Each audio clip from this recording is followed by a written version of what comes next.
Boqonnaa 3 maalummaa ida'amuu. Yaadni ida'amuu dhimmoota hawaasummaa, siyaasaa fi dinagdee dabalatee jiruu fi jireenya dhuunfaa fi hawaasummaa kan tuqudha. Maalummaan ida'amtummaas biyyi keenya Itoophiyaan daandii isheen irra adeemuu qabduu fi galma isheef tolu kan akeekudha. Gabbachuu yaada ida'amuu kanaaf ka'umsa guddaa kan ta'e yeroo dhihoo asitti rakkoolee siyaasaa fi jijjiirama biyya keenya keessatti raawwachaa dhufaniif furmaata waaraa barbaaduu keenya irraa madda. Kanaaf yaadni ida'amuu rakkoolee qabatamoo biyya keenyaa fi qorqalbii hawaasichaa kan bu'uura godhatedha.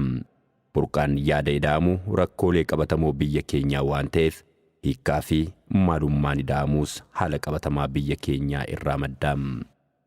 Beekumsi idil-addunyaa garagaraa yaada ida'amuu gabbisuuf shoora taphatan ni qabu. Haa ta'uyyuu malee calaltuun muuxannoo idil-addunyaa haala qabatamaa biyya keenyaa keessaatiin.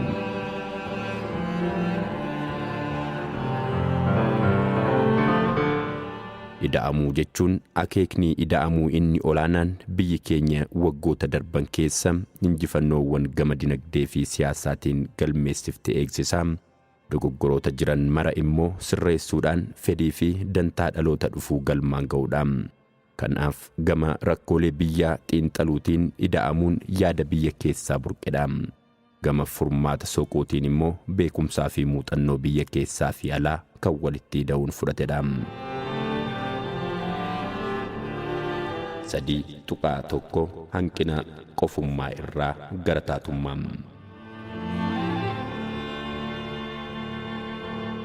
Wanti ofii isaatiin guutuu ta'e hin jiru. Wanti hundumtuu dhabamuu irraa gara jiraachuutti, jiraachuu irraa immoo gara dhabamuutti kan ce'u carraaqqii guutummaa fiduudhaaf godhamu keessatti. Wanti hundumtuu yeroo hunda adeemsa jijjiiramaa keessa kan darbu bu'aa bayii guutummaa kana fiduuf taasisu keessattidha.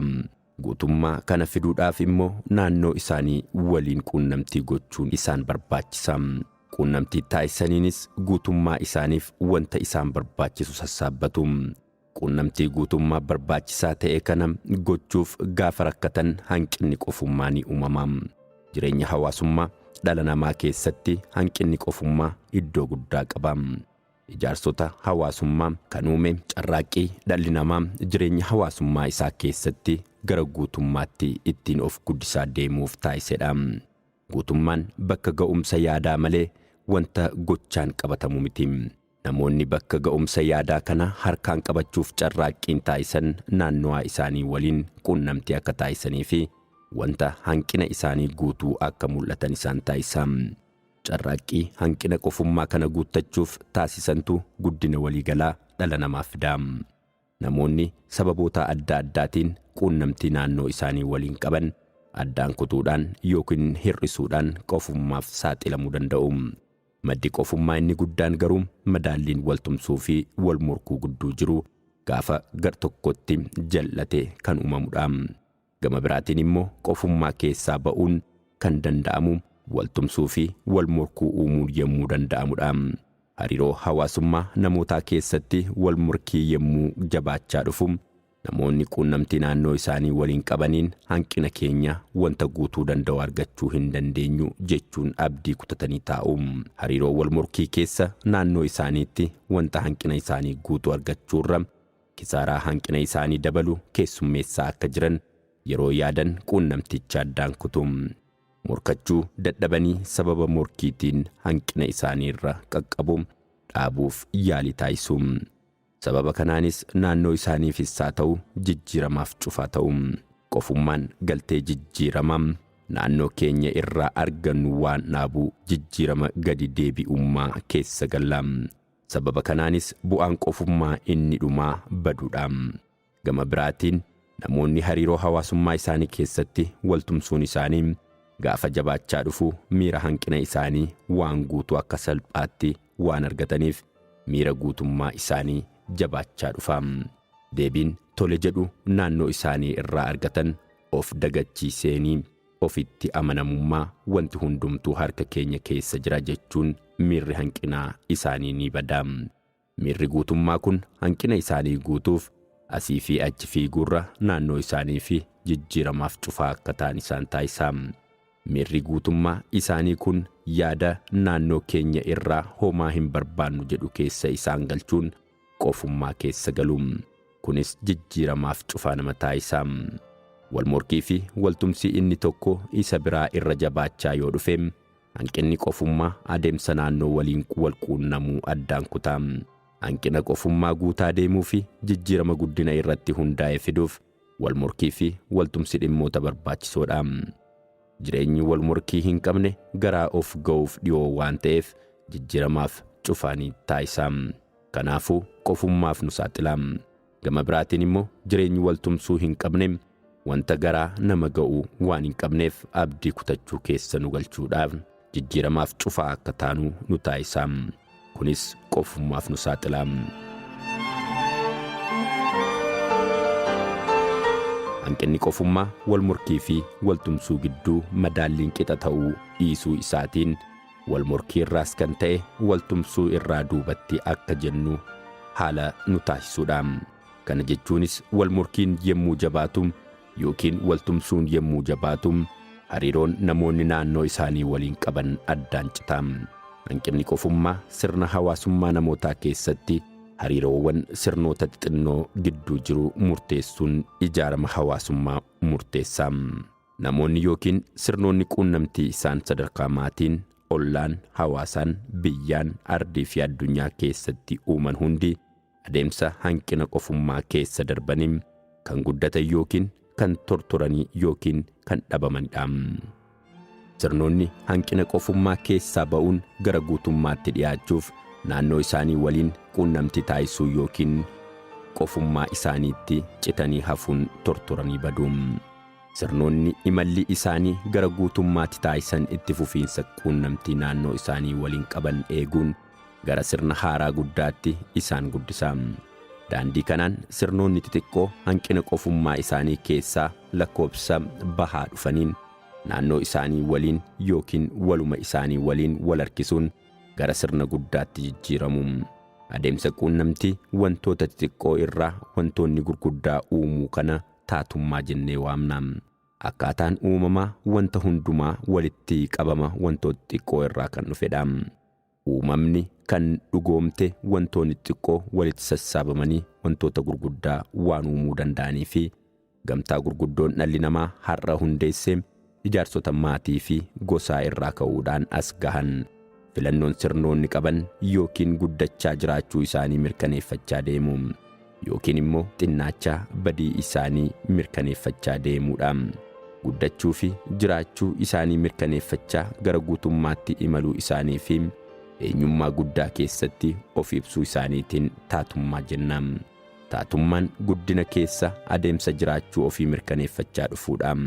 Taatummaan kan dhufu wantoonni sassaabamaa, kuufamaa fi horaa gaafa dhufanidha. Adeemsa kanaanidha egaa ida'amuu kan jennu.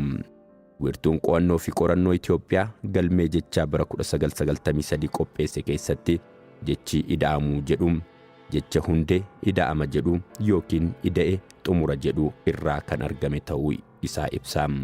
Haaluma kanaan ida'e jechuun walitti qabe, kuuse, sassaabe, bakka tokkotti qabe hiika jedhu nuuf kenna. Haaluma wal fakkaatuun hiikni jechaa Alaqaa Dastaa Taklawaldis sassaabe, walitti qabe, kuuse, bakka tokkotti guure, tokkummaan dhaabachiise, mare jedheetu hiika. Taatummaa uumaa jiraachuu keenya eegsisuuf yaada keenya, maallaqa keenya, beekumsa keenya, hojii keenya, jireenya keenyaa fi kan kana fakkaatan walumaa galatti sassaabuu, kuusuu fi horachuu nu barbaachisa. Ida'amuu kan jennu fedhiidhaan adeemsa kana keessa of dabarsuu fi taatummaa mirkaneessuudhaani. Sassaabamuu yemmuu jennu isa bittinnaa'ee gara tokkotti fiduu jechuu yemmuu ta'u, yaada ida'amuu keessatti ida'ama dalgaa ilaallata. Kana jechuunis hojiiwwanii fi yaadota kaleessaa irratti hojiiwwanii fi yaadota har'aa dabaluu jechuudha. Wantoota yeroo hundumaa akka haaraatti jalqabuurra wanta jiru irratti dabaluu ilaallata. Sassaabuun yaadota har'a jiran wal qabachiisuu yemmuu ta'u, kuusuun immoo yaadota kaleessaa irratti kanarraa dabaluu jechuudha. Adeemsa kana itti fufsiisuuf raawwachuuf humna yookiin kaapitaala ka'umsaa taatummaa nama geessuu kuufachuun immoo horachuu jedhamee waamamuu danda'a. Kanaafuu ida'amuu yommuu jennu akkasumatti yoo callifnee dhiifne jiraachuu keenya wanta balaarra buusu hanqina qofummaa suuta suutaan tortoraa akka bannu nu taasisu. Haaluma kanaanis taatummaa keenya mirkaneeffachaa jiraachuu keenya mirkaneeffachuu akka dandeenyuuf daandii kaapitaala ka'umsaa siyaasaa fi dinagdee ittiin horachuu dandeenya.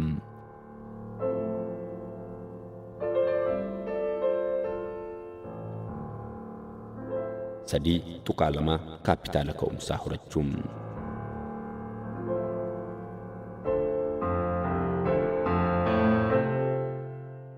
Hiikni jecha afaan Amaariffaa warat jedhu maallaqa yookiin kaapitaala daldala jalqabuuf nama dandeessisu jechuu keenya. Akka yaada ida'amuutti warat yommuu jennu humna ka'umsaa waliigalaa yookiin kaapitaala ka'umsaa sochiiwwan gama siyaasaa fi dinagdeetiin taasifnu milkeessuuf nu dandeessisu jechuudha. Milkoomina imala dhala namaa fi guddina hawaasummaa keessatti jalqabbii yookiin ka'umsi isaanii murteessaadha. Jalqabbii gadi aanaa irraa kan eegalu yoo ta'e carraaqqiin isaa itti aanu walxaxaa fi rakkisaa imalli isaas imala abjuu ta'uun isaa hin oolu. Hojiiwwan baay'ee fi kuufamoo kaleessa hin hojjetamne yoo jiraatanii fi har'as hojicha qofaa kan hojjennu yoo ta'e ka'umsi gadi aanaa jijjiirama baay'ee xiqqoo waan ta'eef saffisaan jijjiirama fiduun rakkisaa ta'a. Haa ta'u malee kaleessa irraa kaapitaalli ka'umsaa horataman yoo jiraatanii fi har'as yaadonnii fi hojiiwwan yoo sassabamaa deeman isaan irraa ka'uun jijjiirama fiduun salphaa ta'a. Itoophiyaan carraaqqii isheen siyaasaa fi dinagdeen gara sadarkaa olaanaatti imaluu fi jiraachuu ishii mirkaneessuuf taasistu walxaxaa fi duubatti harkifataa kan ta'u humnoota qabnu sassaabuunii fi kan hin qabnu irratti dabaluun kaapitaala ka'umsaa horachuu waan hin barreefi. Jalqaba kaleessa irratti daballee ijaaruurra yeroo hundumaa akka haaraatti waa jalqabna. Kunis yeroo hunda haaraa akka taanu nu taasisa. Humna keenyas yeroo hunda xiqqoo taasisa. Hojii daldalaa keessatti kaapitaala ka'umsaa yommuu jennu maallaqa ka'umsa nagada sana jalqabuun dandeessisu akkuma ta'e yaada ida'amuu keessatti immoo kaapitaala ka'umsaa jechuun hojii keenya itti aanu hojjechuuf jalqabbii haala qabatamaa nuuf ta'u jechuudha.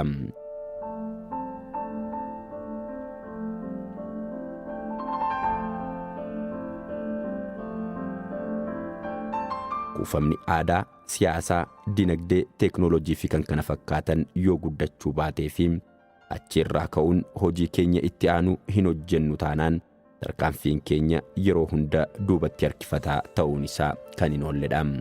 Wanta qabnu irratti daballee hojjechuurra isa ture diiguudhaan harree gatuu baannaan waan hojjenne nutti hin fakkaatu. Wanti duraan ture waan fedhe ta'uyyuu isarra dhaabbatanii dogoggora isaa sirreessanii isa itti aanu yaaduurra isa ture diignee yeroo mara akka haaraatti shaakalaa taanee eegalla. Wantoonni immoo yoo sassaabamanii kuufaman malee qofaa isaanii xiqqoo fi dadhaboodha. Keessumaa kan akka Itoophiyaa yeroo dheeraaf addunyaa faana quunnamtii qabdu addaan kutuun hanqina qofummaa keessatti tortoraa turteef dhiibbaan isaa dachaa ta'uu hin oolu. Itoophiyaan baroota hedduuf qofummaan tuullaawwan ishee keessatti of owwaaltee jiraachuunii fi balbala ishee jijjiiramaaf cufaa taasiftee turuun dadhabina jijjiiramaan hanqina qofummaa keessatti tortoraa turte. Akka biyya mootummaa ammayyaatti erga hundoofteen booda immoo balbala ishee biyyoota alaatiif banaa taasiftuyyuu quunnamtiin lammiilee ishee gidduu jiru laafaa ta'uu isaa irraan kan ka'e humnoota keenya sassaabbachuu waan hin dandeenyeef qofummaa keessa maassannaa. Rakkoon guddaan amma biyya keenya keessatti mul'atu qofaa karaa keenya fiiguurra humna qabnu sassaabnee fayyadamuu dadhabuu keenya. Isa ture irraa kaanee ijaaruu yaaluurra yeroo keenya irra caalaa diiguudhaaf kan balleessinu waan ta'eefidha. Ka'umsi keenya wanta hedduu irratti bakka hedduu gadi aanaa irraa waan ta'eef dafnee gara oliitti bahuuf humna qabnu mara idaanee itti fayyadamuun dirqama keenyadha. Kaleessa irraa kuufamaa wantoonni dhufanii fi kaapitaala ka'umsaa gahaa wantoonni irratti kuufanne yoo jiraataniyyuu wantoota hedduun kuusaa tuullaa hojiitu nurra jira. Gara hojiitti aanutti seenuu keenyaan dura tuullaa hojii kana qulqulleeffachuu qabna. Qofaa deemuun ammoo hojii nurra tuulame kana salphisuu hin dandeenyu. Taatummaa keenya mirkaneeffachaa jiraachuu keenya eegsisuuf yoo barbaanne daandii hanqina qofummaa gara baduutti nu geessuu hiikuuf hatattamaan ida'amuu qabna. 3.3 Bu'uura ida'amuu.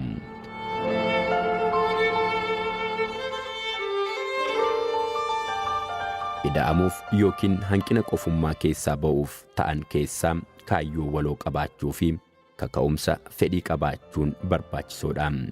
Isaan kana lamaan bu'uura ida'amtummaatti jechuu dandeenya. Kaayyoo waloo qabaachuun bu'uura ida'amuu isa tokko yommuu ta'u, ida'amuun garaagarummaa ce'uudhaan kaayyoo fi faayidaa waliif hiriiruu waan filatuufi. Garaagarummaa kamiyyuu keessatti kaayyoo waliinii bu'uura godhachuun waltumsuudhaan bu'aa fiduu ni danda'ama jedhee yaada.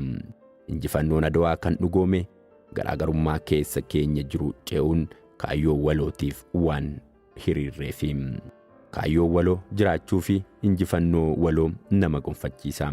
Kaayyoo walootiif hiriiruun wal dorgommii fi waltumsa nageenyi isaa eegamee fi madaallii isaa eege akka jiraatuu fi humna keenya akka sassaabbannu kan nu gargaarudha. Madaallii wal dorgommii fi waltumsuu gidduu jiru eeguun baay'ee barbaachisaadha.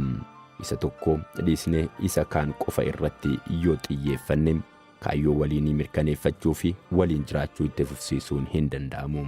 Fakkeenyaaf biyya keenya keessatti daldaltoonni bunaa wal dorgommiin yeroo isaan gidduutti jiraatu buna qulqullinni isaa fooyya'aa ta'e gabaaf akka dhiyaatuuf daandii banaa. Akka waliigalaatti seektarichi rakkoowwan isa mudatan hiikuuf immoo tumsa barbaachisaa. Qonnaan bultoota buna oomishan waliin gargaaruun, kuusaa buna ammayyaa waliin ijaaruun, akkasumas biyyi keenya mallattoo daldalaa tokkoon oomisha bunaa akka gabaa addunyaaf dhiyeessituu fi mirgi abbummaa akka nuu mirkanaa'uuf waliin hojjechuun barbaachisaadha. Taatonni adeemsa oomishaa fi gurgurtaa bunaa keessa jiran gamtaan otoo wantoota kana irratti hojjetanii seektarichi akka bu'aa agarsiisuu ni taasisu. Akkasumas itti fayyadamummaa walii isaaniis ni mirkaneeffatu. Namoonni kaayyoo waloo irratti yommuu wal ta'anii hojjetan rakkoolee biroo kanneen irratti waliif hin galle furuuf kaapitaala ka'umsaa horatu. Namoonni yeroo kaayyoo waloo isaanii dhugoomfachuuf carraaqanitti walii galuu fi wal hubachuu eegalu.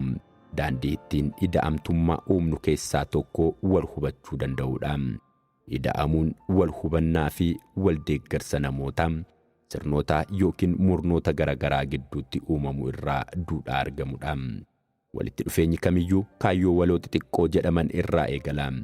Yaadni ida'amuus walitti dhufeenya xixiqqoo yookiin gad aanoo ta'an haala gaarii fi nageenyaan adeemsisuun gara kaayyoo olaanaa taatummaatti kan nu geessudha. Kaayyoo waloo bu'uura godhachuun tattaafachuun dandeettii waloo horachuu fi maalummaa waloo common identity uummachuu nu dandeessisa. Maalummaan waloo uumuun immoo hojjetamee yeroo tokkotti waan dhumu osoo hin taane yeroo hunda ijaaramaa kan guddatudha. Maalummaan waloo ijaaramaa kan adeemu immoo kaayyoo waloo irratti yeroo waltumsinudha. Kaayyoo waloo addummaa dhala namaa gidduu jiru bu'uura kan godhate waan ta'eef namni kaayyoo waloo kana hin tumsine sababa nagaa ta'e qabaachuu hin danda'u. Kanaaf ida'amtummaa jalatti osoo wal hin gufachiisiin maalummaa waloo dhugoomsuuf haalota mijatoo uumuun ni danda'ama. Kunis taatummaa olaanaa dhugoomfachaa jireenyaa fi itti fufiinsa keenya mirkaneeffannaa.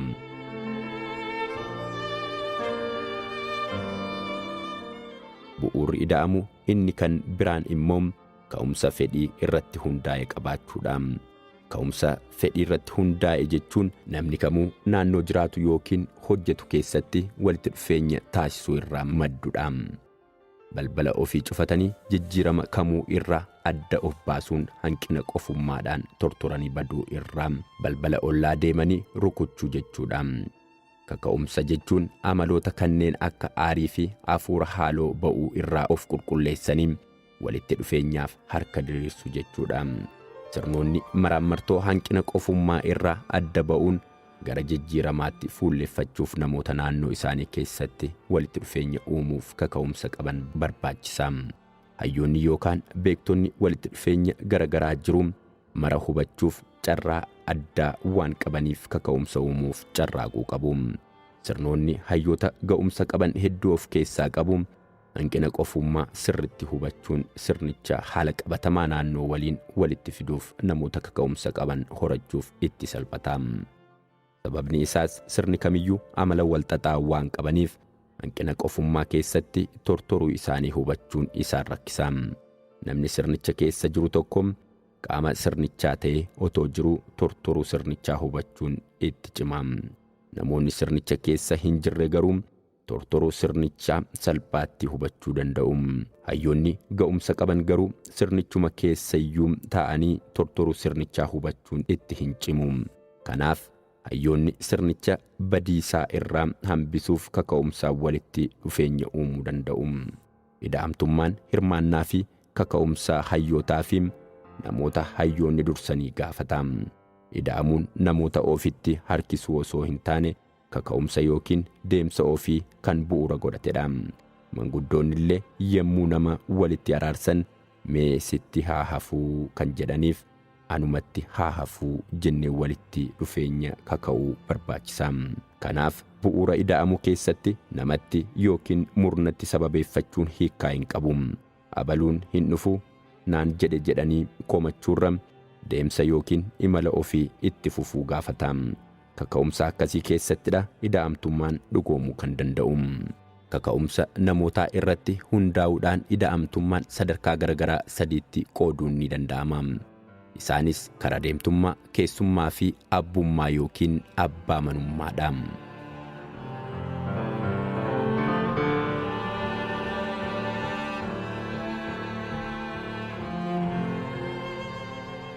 Karaa deemtummaa.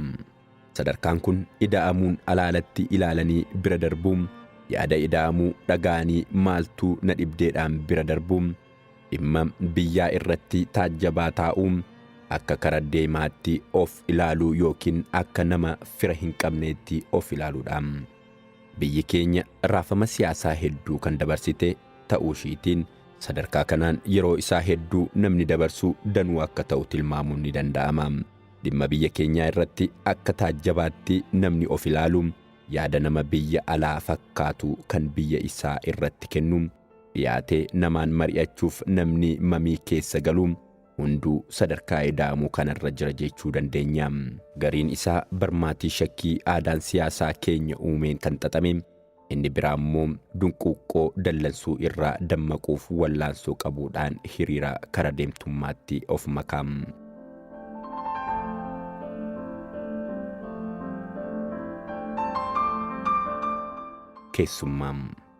Keessummaan karaa deemtummaa irraa adda ba'uun mana seenuudha. Yaada ida'amuu waliin wal baruu, kaayyoo isaa hubachuu, waliinummaa fedhuu fi ida'amuuf kaka'umsa agarsiisuu taasifamee fudhatamuu danda'a. Sadarkaan kun jalqabbii hubannaan ida'amuu kan irratti mul'atuu fi fedhiin ida'amuu kan itti mul'atudha. Kaka'umsi waa'ee biyyaa irratti tarkaanfii tokko tarkaanfachuun gorsuu, mari'achuu fi wal mormuu itti uumama. Sadarkaan kun sadarkaa namoonni fedhii ida'amuu haalaan hubachuu fi ida'amuuf qophii ta'uu isaanii itti mul'isanii fi qaama ida'amuu malee karaa deemaa akka hin taane itti hubatanidha.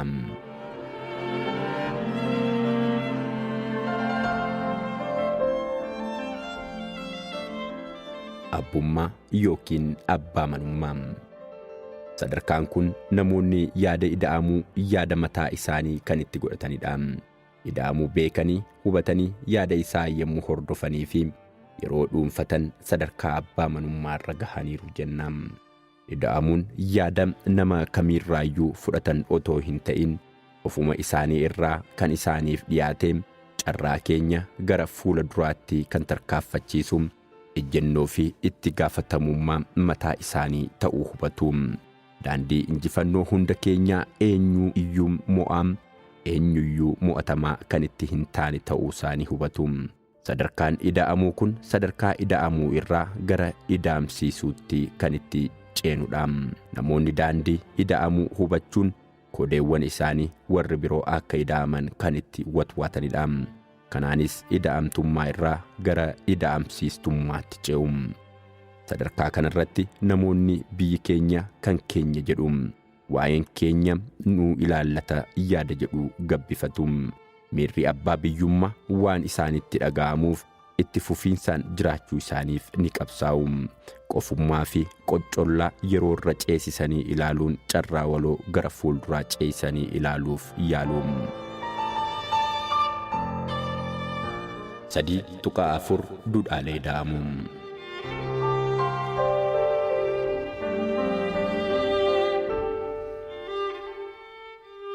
Duudhaaleen ida'amtummaa duudhaalee nuti Itoophiyaa keessatti ijaaruuf karoorfannu mara kan bu'uura godhatedha. Duudhaaleen kun hundi utubaa ida'amuuti. Duudhaa jechuun wantoota garaagaraa gatii nuti kenninuu fi ulaagaa nuti ittiin waa madaalluudha.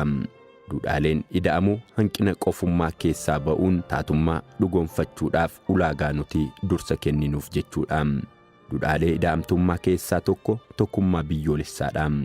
Tokkummaan biyyoolessaa eenyummaan keenya akka addaan hin baane ta'e kan walitti fo'amee fi walqabate ta'uusaa agarsiisa. Carraan saboota biyya keenya waliin guddachuuf kan uumame malee gargar baanee yookiin qofaa keenya biyya birmadooftee qabaannee jiraachuu yookiin nagaan turuu hin dandeenyu. Tokkummaan biyyaalessaa keenya kan filannoo qofaa otoo hin ta'in waa'ee dirqama jiraachuu keenya ittiin agarsiisnudha. Duudhaan ida'amtummaa inni biraan kabaja lammiileedha. Kabajni lammiilee of birattis haa ta'u namoota biraa irraa bakka argachuuf agarsiistuu kabajaati. Kabajni faayidaa fi sodaa waliin adeemsa ittiin eegsisanidha. Adeemsa namoonni karaa gara milkaa'inaatti ittiin siqnu otoo hin taane namoonni mataan isaanii milkaa'ina akka ta'an kan ittiin amannudha. Kabajni namaa uumama namaa hunda biratti sadarkaa dhuunfaa fi gareen ilaalamuu danda'a. Agarsiistonni kanneen biroo kamiyyuu kabaja namaa kan mirkaneessan ta'uu qabu. Badhaadhinni lammiileen fedhii maqaa qaamaa fi bilisummaa akka haala itti fufiinsa qabuun guuttataniif dandeettii isaanii ijaaruudha.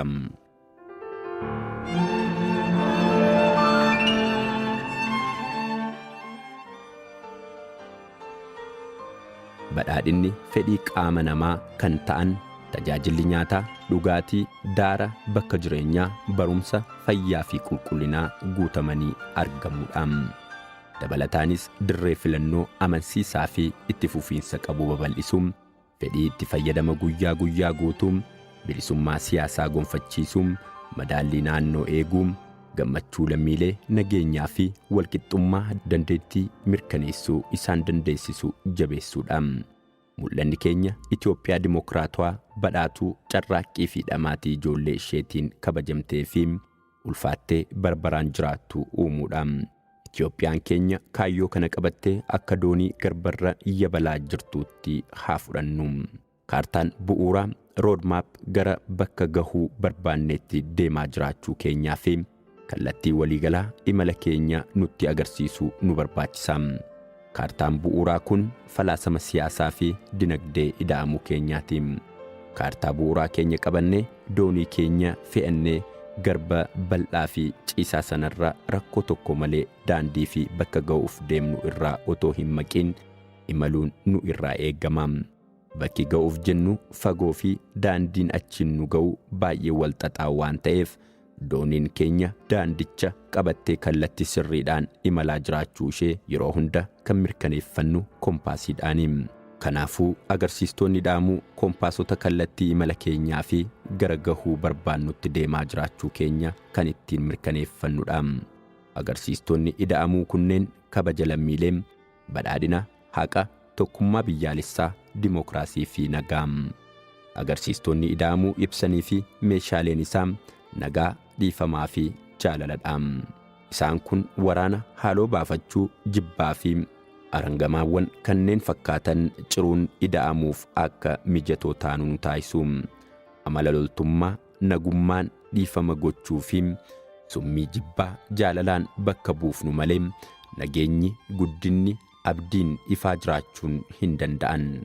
Meeshaalee gurguddoo ida'amuu kanneen ta'an nagaa, jaalalaa fi dhiifama qooqa waliigalaa dhuunfaa, maatii fi hawaasaa gochuun duudhaalee keenya gara warra ta'aniitti tokkummaa biyyaalessaa fi kabaja lammiilee dimokiraasii bira gahuuf wanta ta'uu qabu mara gochuu fi mudaawwan lafarra akka harkifannu nu taasisanii fi qalbii keenya hiran jabinaan balaaleffachuu qabna.